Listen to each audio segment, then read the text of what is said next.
శ్రీగురుభ్యో నమ. హరి ఓం. జగతం పితరం వందే పార్వతీ పరమేశ్వరం. సర్వం శ్రీ పరమేశ్వరి అనుగ్రహడాక్షవలసిద్ధం.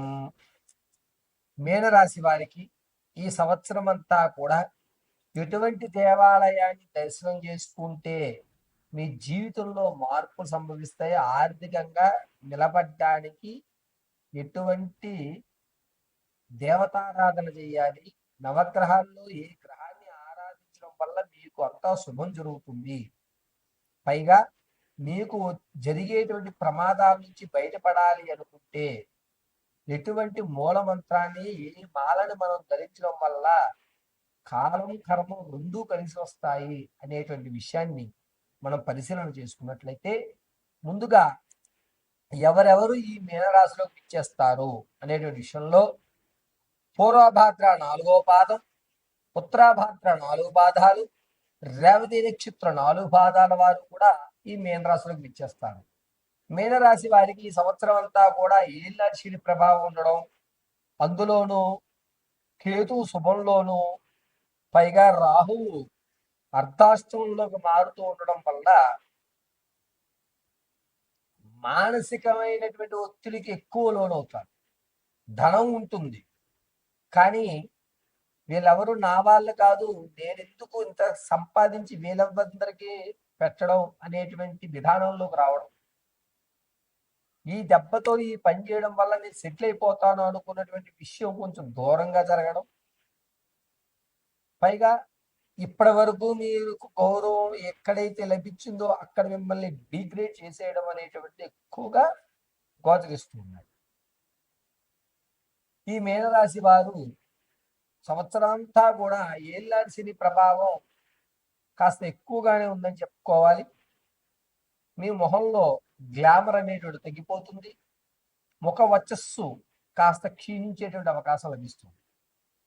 కాబట్టి ముందుగా ఈ మీనరాశి వారు అహోబిల లక్ష్మీ నరసింహస్వామి వారి దర్శనం చేయడం చాలా ఉత్తమం. అహోబిలంలో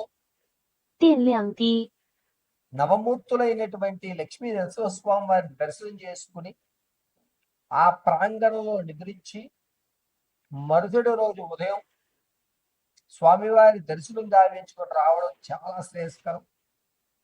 కాలమాన పరిస్థితుల ప్రకారంగా కానీ, లేకపోతే కొంతమందికి ఏటి సూతకం వల్ల కానీ మేము దేవాలయాలకు వెళ్ళలేకపోతే మేమేం చేయాలి గురువు గారు అనేటువంటి వారు ఇంట్లోనే లక్ష్మీ నరసింహస్వామి వారి ఆరాధన మనసులోకి చేసుకోండి.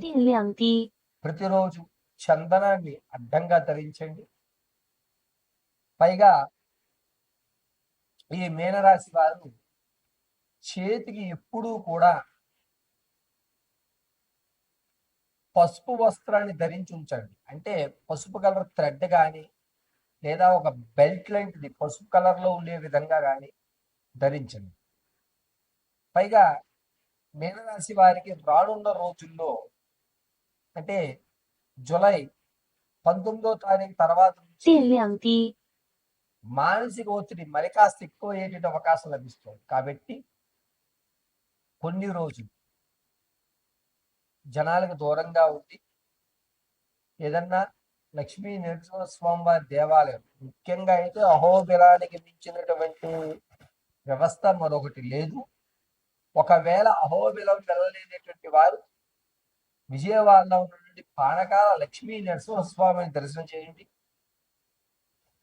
మీ యొక్క కష్టాలు తీరుతాయి. ఒకవేళ అక్కడికి కూడా మేము వెళ్ళలేము అనుకున్న వారు ప్రతి శనివారం రోజున ఇంట్లోనే కాస్త పానకాన్ని నైవేద్యంగా సమర్పించి స్వామివారికి అందుని 1/2 వంతు ఏదన్నా ఒక చుట్టు మొదట్లోనో లేకపోతే నేల మీద పారబోసేసుకుని, చుట్లు ఉండాలి లేదా చీమల కన్నా అవి భుజించే విధంగా 1/2 వంతులు పారబోసి మిగిలినటువంటిది మీరు లక్ష్మీ నరసింహాయ నమః అని స్వీకరించడం చాలా శ్రేష్టం. లక్ష్మీ నరసింహాయ నమః అనుకోవడం ఇంకా ఉత్తమం. మీనరాశి వారు నవగ్రహాల్లో ఏ గ్రహాన్ని ఆరాధించడం వల్ల మీ స్థితిగతులు మారుతాయి అంటే గనక శుక్రగ్రహాన్ని ఆరాధన చేయండి, అద్భుతంగా కలిసి వస్తుంది. హిమకృంద మృణాలాభం దైత్యానం పరమం గురుం సర్వశాస్త్ర ప్రవక్తారం భార్గవం ప్రణమామ్యహం అని 54 సార్లు పఠించి ఒక గ్లాసు నీళ్లు స్వీకరించండి. అద్భుతంగా రానున్న ఆగస్టు 14 తర్వాత నుంచి మంచి అవకాశాలు అనేవి ఏర్పడుతుంటాయి. పైగా ఈ మీనరాశి వారికి ఉద్యోగంలో కానీ ప్రమోషన్ రావాల్సిన వాళ్ళు, ఉద్యోగ ప్రాప్తి కోసం చూస్తున్న నిరుద్యోగులు ఎవరైతే ఉన్నారో వారికి ఆగస్టు 14 తర్వాత మాత్రమే అద్భుతంగా కలిసి ఉంది. ఈలోగా లక్ష్మీ నరసింహస్వామి వారి ఆరాధన చేయండి, శుక్రగ్రహ జపాన్ని ఆచరించుకోండి, ప్రతి నిత్యము కూడా చందనాన్ని ధరించండి. శనివారం, మంగళవారం ఈ 2 రోజులు పసుపు వస్త్రాన్ని ధరించండి. చక్కగా లక్ష్మీ నరసింహస్వామి కటాక్షం కలుగుతుంది. కోర్టులో విజయం అనేటువంటిది మీనరాశి వారికి అక్టోబర్ వరకు ఎక్కడా దాఖలాలు కనపడటం లేదు. అక్టోబర్ తదునంతరం నుంచి కోర్టులో విజయం అనేటువంటిది ఎగరవేయడం జరుగుతుంది. పైగా ఈ మీనరాశి వారు పాత బంధాలు ఏవైతే మీరు విడిచిపెట్టారో వాటిని మళ్ళా పునరుద్ధరించుకునేటువంటి అవకాశం జూలై 24 తర్వాత మళ్ళా పాత బంధాలను కొనసాగించాలి అనేటువంటి ఆలోచనలో ఉంటారు. దీనివల్ల ఇబ్బందులు ఏమి కలగవు, కానీ తస్మాత్ జాగ్రత్తగా ఉండండి అని మాత్రమే హెచ్చరించడం జరుగుతుంది. వీరు ప్రతి రుద్రాక్ష మాలను గాని లేకపోతే వైజయంతి మాలను గాని ధరించడం అత్యంత శ్రేయస్కరం. ఈ మీనరాశి వారు రానున్న అక్టోబర్ 23 తర్వాత ఆర్థికంగా నిలబడతారు. సెకండ్ ఇన్కమ్ అనేది ఖచ్చితంగా జనరేట్ అవుతుంది. ప్రతి నిత్యము శుక్రగ్రహ ఆరాధన, లక్ష్మీ నరసింహస్వామి వారి యొక్క దర్శనం చేయండి. ఒకవేళ మీకు దగ్గరలో గనక లక్ష్మీ నరసింహస్వామి వారి దేవాలయం లేదు, మీరు అహోబిలం వెళ్ళలేని పరిస్థితి, అదేవిధంగా పానకాల లక్ష్మీ నరసింహస్వామి వారిని కూడా దర్శనం చేసుకోలేని పరిస్థితిలో ఉన్నట్లయితే కనుక ప్రతి నిత్యము మీ ఇంట్లో ఉన్నటువంటి లక్ష్మీ నరసింహస్వామి వారి అభిముఖంగా ఎర్రటి గులాబీలు 11 ఎర్ర గులాబీలు స్వామివారి పాదాల వద్ద ఉంచి క్లీం లక్ష్మీ నరసింహాయ నమః